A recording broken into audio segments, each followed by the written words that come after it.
सर्वराज सिंह ने कहा। पंचर जोड़ने वाला बन गया 200 करोड़ का मालिक, कुंवर सर्वराज सिंह ने कहा। आंवला के कांग्रेस प्रत्याशी कुंवर सर्वराज सिंह ने बीजेपी पर साधा निशाना।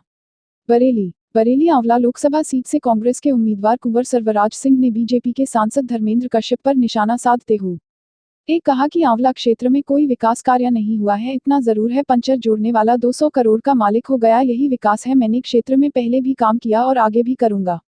आदरणीय राहुल जी ने जो गरीब परिवारों के लिए आर्थिक मदद की घोषणा की है उससे विपक्ष घबरा गया है और कांग्रेस पार्टी जो कहती है वो करती है। किसानों का कर्ज माफ किया। जिन राज्यों में कांग्रेस की सरकार है वह किसानों का कर्जा माफ किया गया। मैं जनता का पहले भी सेवक था और जनता मुझे मेरे काम के आधार पर वोट देगी। देखिए, आंवला में कुछ हुआ ही नहीं है। जो लोग जनप्रतिनिधि बने थे सिर्फ उन्होंने अपना विकास किया, क्षेत्र के विकास के नाम पे कुछ नहीं हुआ।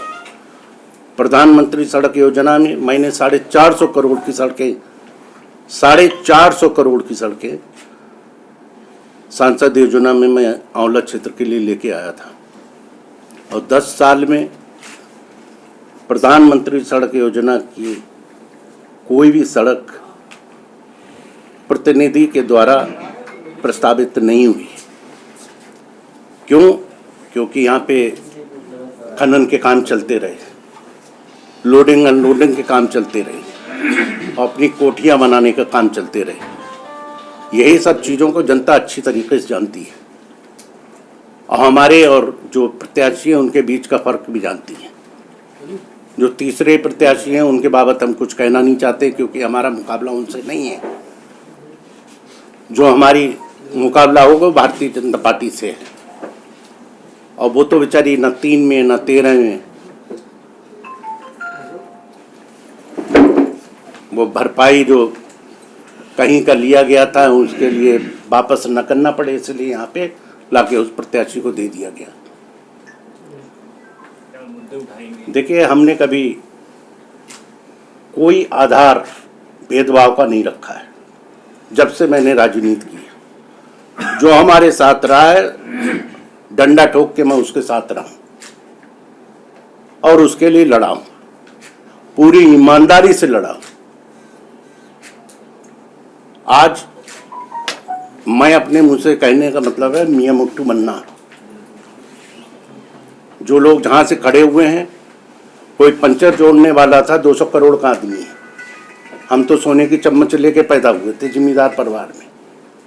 हमारे पास तो 2 करोड़ भी नहीं है। बड़े बड़े ठेके, बड़े बड़े काम कैसे हो रहे हैं ये सब जनता जानती है, उनको बताने की जरूरत नहीं है। वो समझते हैं, उस समय पे फैसला देंगे, आप लोग सब देखेंगे। 72,000 करोड़, वो 72 करोड़ रुपया प्रतिवर्ष देने की जो उसमें लगभग 25 करोड़ देश की जनता में कवर होती है, तो लगभग 2.5 करोड़ लोग और बसते हैं। उनकी बात हम लोग करेंगे, मगर जनता की तरफ से जब तक रिएक्शन आए, जिन लोगों को सबसे ज़्यादा इससे नुकसान होने वाला है वो सबसे ज़्यादा चिल्लाना शुरू किए। यहाँ तक कि नीति आयोग के वो भी सामने आना पड़ा अपनी सफाई देने के लिए कि ऐसा नहीं होगा। तो ये मैं समझता हूँ कि तीर निशाने पर पड़ा है और जनता इस बात का फैसला, कांग्रेस ने जो घोषणाएं आज तक की है उनके लिए पूरी तरीके से फलीभूत हुई है जनता के बीच में।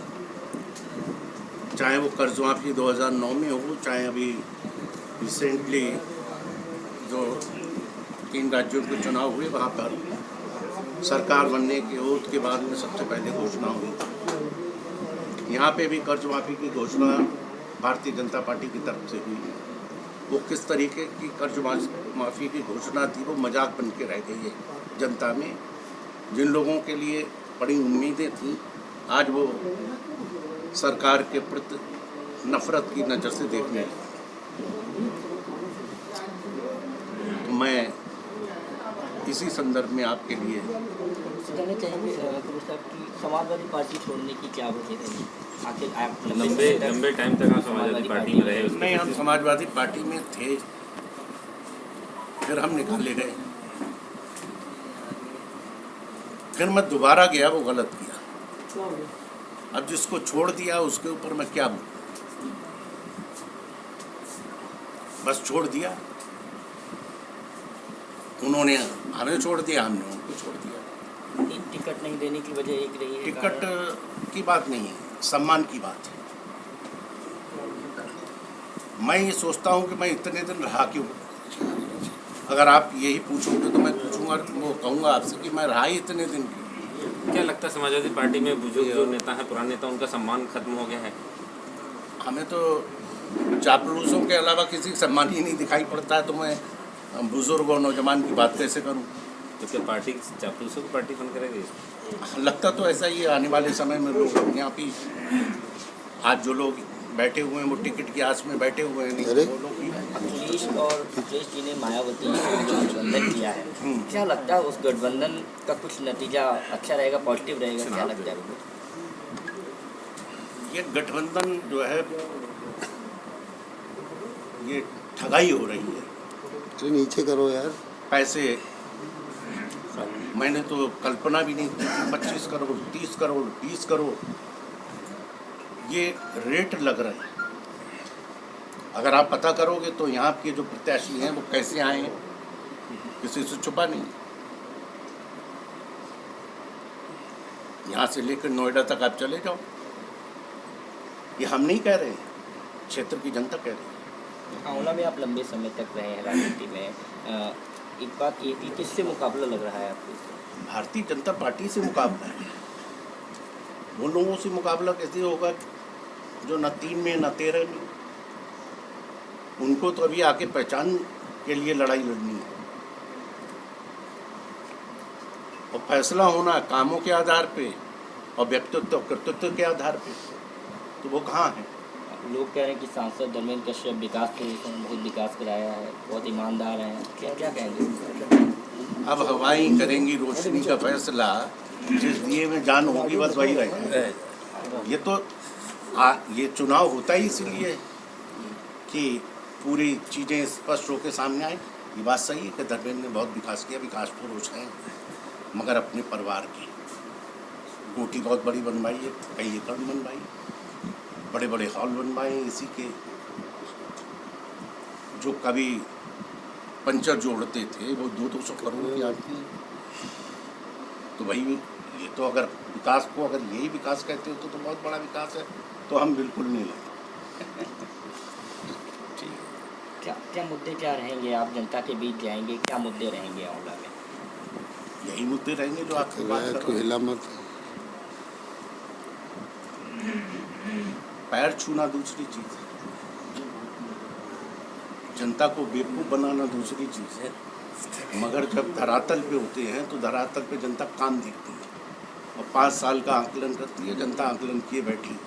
कहता है प्रियंका गांधी जी के आने से पार्टी का भविष्य अब अच्छा नजर आ रहा है आप लोगों को? बहुत अच्छा है। सरकार बना सकते हैं क्या? और सरकार बनाएंगे। Thank you so much.